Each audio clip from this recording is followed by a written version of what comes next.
"We can't cancel Adele. That would ruin your sister's entire year." My mother's voice came through the phone with the same dismissive tone she'd used my entire life. I gripped the hospital bed rail tighter, feeling the pre-surgery anxiety mix with something much worse, complete abandonment. "Mom, I need emergency surgery to remove a tumor. I just need you to watch the twins for a few hours," I said, trying to keep my voice steady. My twin baby girls, Sophia and Grace, were only 8 months old, and the thought of them being with strangers while I was under anesthesia terrified me. "You're being a problem again. Always so dramatic." My father's voice joined in from the background. "Can't you find someone else? We've had these tickets for months." I'm Naomi Clark, 34 years old, and I've spent most of my adult life being the family's financial safety net. I work as a senior marketing manager for Hollowgate Systems here in Portland, Oregon, and despite being a single mother to twin girls, I've never missed sending my parents their monthly assistance. $500 every month, plus groceries when they're tight, plus the down payment for my sister's car last year. I thought that kind of support meant something. I thought it meant I could count on them when I truly needed help. "The concert is tomorrow night," my mother continued. "Your sister would be devastated if we missed it. Surely your surgery can wait a day or two." The surgeon had been clear. The tumor needed to come out immediately. Every day we waited increased the risk of complications. But here I was, lying in a hospital gown, having this conversation with people who were supposed to love me unconditionally. "Mom, this isn't something I can reschedule. It's cancer. They need to operate now," I whispered, feeling tears sting my eyes. "Well, I don't know what to tell you. Maybe you should have thought of this before having babies without a father around," my mother snapped. "We have obligations too, you know." The line went quiet, except for my father muttering something about me always creating problems at the worst times. I stared at the ceiling tiles, counting the tiny holes to keep myself from completely falling apart. My sister Kelly had never asked them for anything because she'd never had to. I'd been covering her expenses for years. The car I helped buy, the credit card debt I'd quietly paid off, the rent money when she was between jobs. Something cold settled in my chest as I realized this wasn't shock or surprise. Deep down, I'd always known where I stood in their priorities. The tumor hadn't just revealed itself in my scan. It had revealed something equally poisonous that had been growing in our family dynamic for years. Growing up, I'd always been the responsible one. While Kelly spent her teenage years focused on friends and boyfriends, I was working part-time jobs and saving for college. My parents praised her social life and worried that I was too serious for my own good. When she dropped out of college halfway through her sophomore year to find herself, they supported her decision. When I graduated summa cum laude and landed my first marketing job, they barely acknowledged it. The pattern continued into adulthood.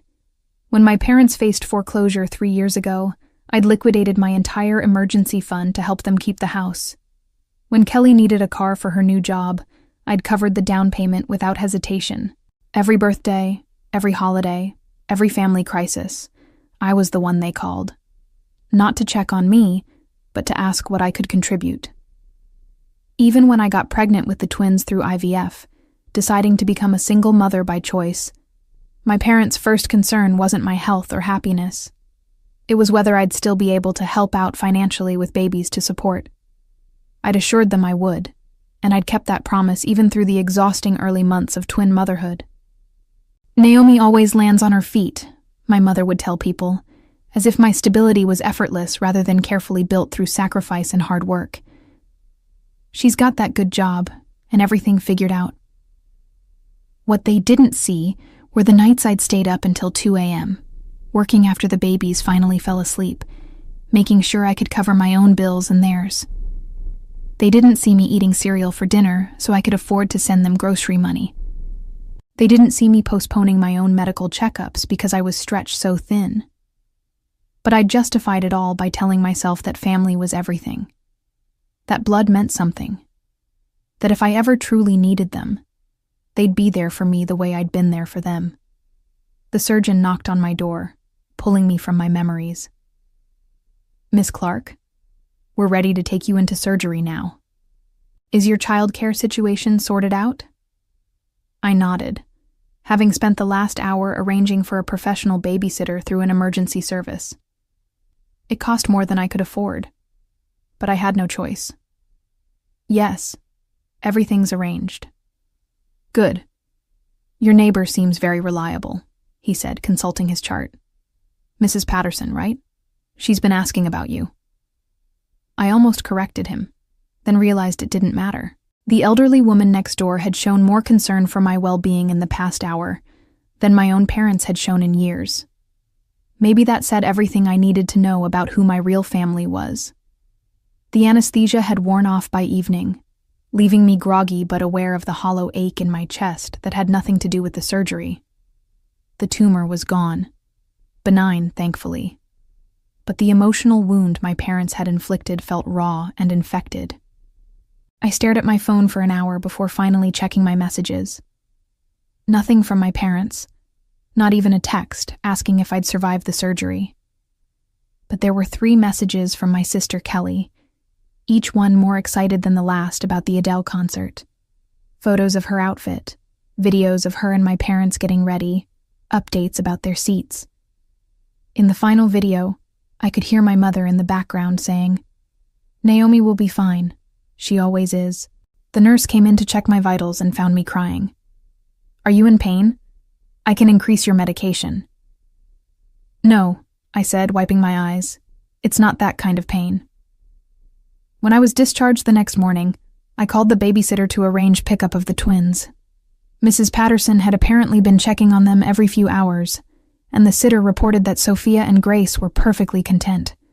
I paid the bill, nearly $300 for overnight care, without complaint. It was worth every penny to know my daughters had been safe and loved while I couldn't be there. Driving home with the twins babbling happily in their car seats, I felt something shift inside me. The medication made everything feel slightly surreal, but my thoughts were crystalline clear. I was done. Done being the family bank account. Done being taken for granted. Done pretending that my parents' love came without conditions. At home, I opened my laptop and canceled the automatic transfer I'd set up years ago. $500 a month that would now stay in my daughter's college fund where it belonged. I deleted my parents' numbers from my grocery delivery app and canceled the credit card I'd given them for emergencies. Then I blocked their numbers entirely. It felt both terrifying and liberating, like jumping off a cliff while knowing I had wings. The twins needed their afternoon nap, and as I settled them in their cribs, Grace reached up and touched my face with her tiny hand. Sophia gave me one of her gummy smiles that never failed to melt my heart. These 2 perfect little humans were my priority now. Not parents who couldn't be bothered to call after my surgery. Not a sister who took my generosity for granted. I'd spent years believing that love meant constant giving, constant availability, constant sacrifice. But watching my daughters sleep peacefully, I realized I'd been modeling the wrong lesson. Love was supposed to be reciprocal. Love was supposed to show up when it mattered most. My phone buzzed with a text from an unknown number. Probably my parents trying to reach me from Kelly's phone. I turned the phone face down and went to make myself a proper dinner for the first time in months. 3 days passed in blissful silence. No demanding calls about late bills, no guilt trips about family obligations, no requests for emergency money transfers.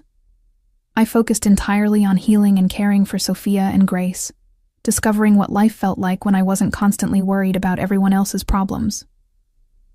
On Thursday evening, as I was giving the twins their baths, someone pounded on my apartment door with the kind of urgency that suggested an emergency. My heart rate spiked as I quickly wrapped both babies in towels and carried them to the living room. Through the peephole, I saw Kelly standing in the hallway, her face red and tear-streaked. She was alone, which surprised me. Usually when there was family drama, my parents sent her as their messenger while they maintained their dignity in the background.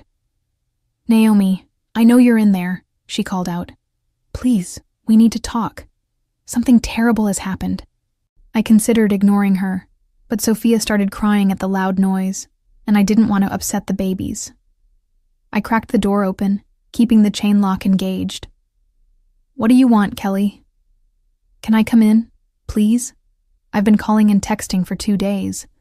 Mom and Dad are freaking out because you're not responding." "I'm not available to them anymore," I said calmly. "Or to you, for that matter." Her eyes widened with what appeared to be genuine confusion. "What do you mean?" "Naomi, this is serious. Dad lost his job yesterday. They're going to lose the house." I felt a flicker of the old panic, the immediate urge to ask how much they needed and how quickly I could transfer it. But I pushed that feeling down and studied my sister's face more carefully. She looked genuinely distressed, but there was something else there. Something that reminded me of the way she used to look when she wanted to borrow my car or needed me to cover for her with our parents. "That's unfortunate," I said finally, "but it's not my problem." "Not your problem? Naomi, you've been helping them for years. They're counting on you. We all are. Were you counting on me when I needed surgery and they chose a concert instead?" Kelly's expression shifted, and I could see her trying to formulate an explanation that would make her parents' behavior seem reasonable.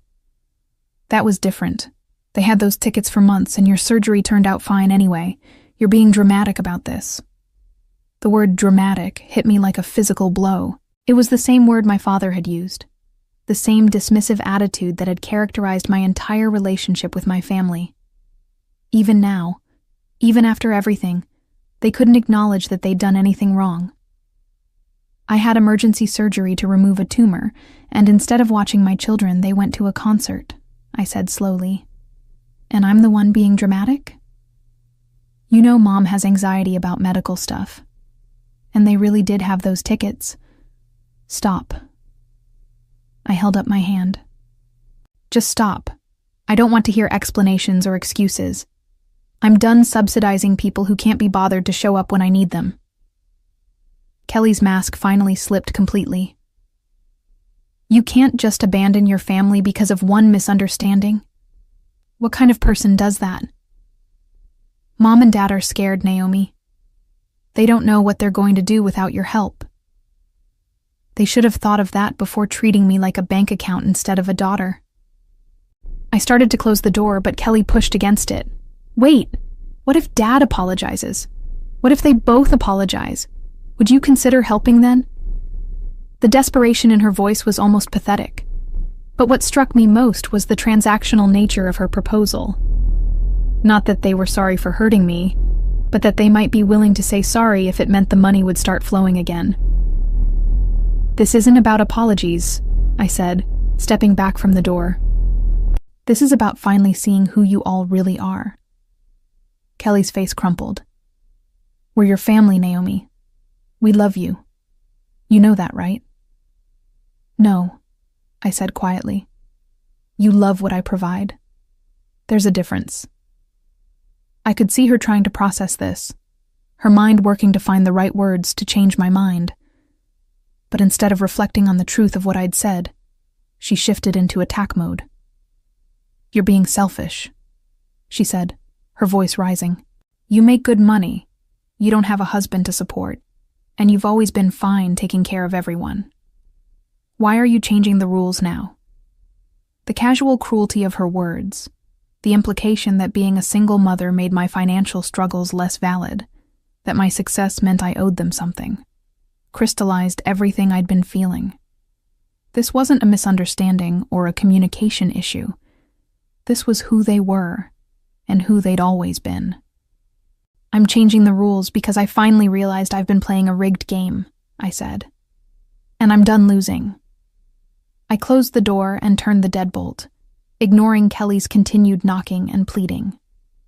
Grace had started crying again, disturbed by the loud voices, and I focused on comforting her while Sophia babbled contentedly in my arms. After about 10 minutes, the knocking stopped, and I heard Kelly's car start in the parking lot. I felt strangely hollow, like I'd just performed surgery on myself and removed something that had been poisoning me for years. My phone rang immediately, a number I didn't recognize. I let it go to voicemail and played the message back while preparing the twins' dinner. "Naomi, this is your mother." Her voice was strained, more formal than usual. "Kelly told us about your conversation. We need to discuss this situation like adults. Please call me back immediately." The tone was all wrong. No acknowledgement of my surgery, no concern for my well-being, just irritation that I wasn't falling in line. I deleted the message and blocked that number too. Over the next few days, they tried everything. Calls from different numbers, emails to my work account, even a card in the mail from my father with a formal, stilted apology that read like it had been written by committee. But nothing addressed the fundamental issue. They still saw me as a resource to be managed rather than a person to be loved. The most telling attempt came when Kelly showed up at my office building during lunch. Security called to ask if I wanted to meet with her in the lobby, and I could see her through the window, pacing and checking her phone. She looked tired and stressed, probably because she was dealing with the full weight of our parents' expectations for the first time in her life. I told security I wasn't available, and watched from my office window as Kelly finally gave up and drove away. It should have felt satisfying, but instead, I just felt sad. Sad for the family relationships I'd thought we had. Sad for the years I'd wasted trying to earn love that was never really available. And sad for my daughters who would grow up without grandparents because those grandparents had chosen pride over connection. But beneath the sadness was something stronger. Relief. For the first time in my adult life, I was making decisions based solely on what was best for me and my children. The financial pressure was still there, but it was honest pressure. The normal challenge of supporting my own family, rather than 3 families on 1 income. 2 weeks after Kelly's office ambush, I was settling into my new reality. The twins were thriving, my recovery was progressing well, and I'd even managed to start putting money aside for the first time in years. Without the constant drain of supporting my parents, I could afford things like organic baby food and a better childcare arrangement that didn't leave me scrambling every time they got sick. I was giving Sophia and Grace their evening bath when I heard the familiar sound of a car door slamming in the parking lot, followed by heavy footsteps on the stairs. My apartment was on the 2nd floor, and the footsteps stopped right outside my door. The knock was different this time. Not Kelly's desperate pounding, but a slow, deliberate rap that somehow managed to convey authority and entitlement. I dried my hands on a towel and looked through the peephole. My father stood in the hallway, wearing his best jacket and holding his hat in his hands like a character from an old movie. Behind him, partially hidden in the shadows, was my mother. She looked smaller than I remembered, her shoulders hunched with what could have been shame or simply fatigue. I stood there for a long moment, watching them through the peephole. My father shifted his weight from foot to foot and checked his watch. My mother whispered something to him, and he shook his head tersely. They looked like people waiting for a job interview they weren't sure they wanted. Part of me wanted to open the door just to see what they would say, but a larger part of me remembered lying in that hospital bed, terrified and alone while they enjoyed a concert. I remembered the casual way my mother had dismissed my cancer scare, the automatic assumption that my needs would always come second to their wants. The twins were splashing happily in their bath, completely oblivious to the drama playing out in the hallway. I looked at their innocent faces and made a decision that felt both easy and final. I walked away from the door. They knocked again, more insistently this time. Then I heard my father's voice, muffled, but clear enough to understand. "Naomi, we know you're in there. We can hear the babies. We just want to talk." Then my mother's voice, higher and more strained. "Please, honey. We're your parents. We love you." I almost laughed at the timing of that declaration. Where was that love when I needed emergency surgery? Where was it during all the years I'd sacrificed my own financial security for theirs? Love shouldn't have to be declared during a crisis. It should be demonstrated consistently through actions. They stayed for almost an hour, occasionally knocking and calling out. At one point, my father's voice took on the edge of anger I remembered from childhood. "This is ridiculous, Naomi. You can't just shut out your family because your feelings got hurt. We raised you better than this. But they hadn't raised me better than this. They'd raised me to be convenient, to be available, to prioritize their needs over my own. The person who was strong enough to set boundaries, who valued herself enough to demand reciprocal love, that person I'd had to raise myself. Eventually, the hallway fell silent. I heard their footsteps retreating, heard car doors slam and an engine start. When I was sure they were gone, I checked the peephole again and saw that my father had left something on the doormat. It was an envelope with my name written in his careful handwriting. I stared at it for a long time before deciding to leave it there. Whatever was inside, another hollow apology, a list of their financial troubles, a guilt trip disguised as a letter. I didn't need to read it. The envelope stayed on my doormat for 3 days before Mrs. Patterson, my elderly neighbor, knocked to ask if I wanted her to bring it inside. I thanked her, but left it where it was, like a test of my own resolve. Every time I stepped over it, I felt a little stronger. On Friday morning, as I was leaving for work with the twins, I finally picked it up. Not because I wanted to read it, but because I was tired of seeing my father's handwriting every time I came home. I threw it in the dumpster on my way to the car. At the office, my colleague Brittany noticed I seemed different. "You look relaxed," she said during our morning meeting. Like genuinely relaxed. "What's your secret?" I almost told her about cutting off my family, but something held me back. It still felt too fresh, too raw to share with anyone who might try to convince me to reconcile. Instead, I just smiled and said I'd been sleeping better. The truth was, I had been sleeping better. For the first time in years, I wasn't lying awake worrying about whether my parents could make their mortgage payment or whether Kelly needed money for car repairs. My stress dreams had shifted from financial catastrophes to normal working mother anxieties. Daycare germs, project deadlines, the twins' sleep schedules. That afternoon, I got a call from an unknown number with a local area code. My first instinct was to ignore it, assuming it was another attempt by my family to reach me. But something made me answer. "Miss Clark? This is Janet from Meridian Bank. I'm calling about the account ending in 4782. There's been some unusual activity, and we wanted to verify." I interrupted her. "I'm sorry, but I don't have an account with that number.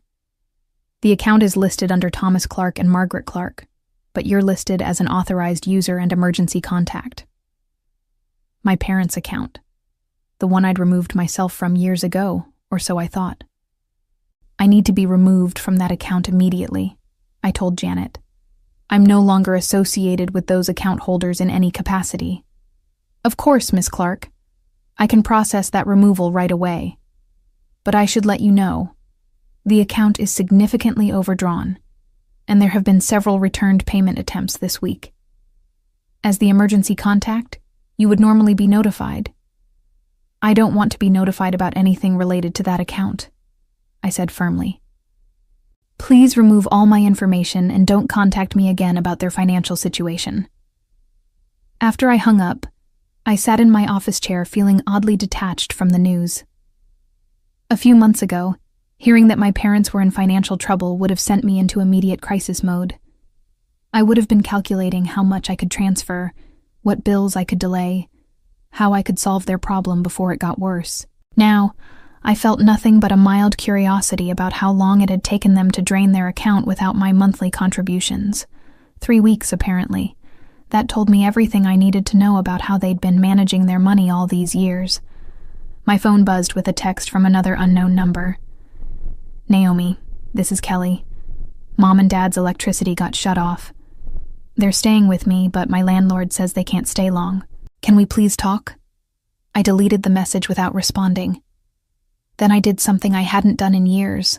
I opened my banking app and looked at my account balance. For the first time since the twins were born, I had a substantial emergency fund.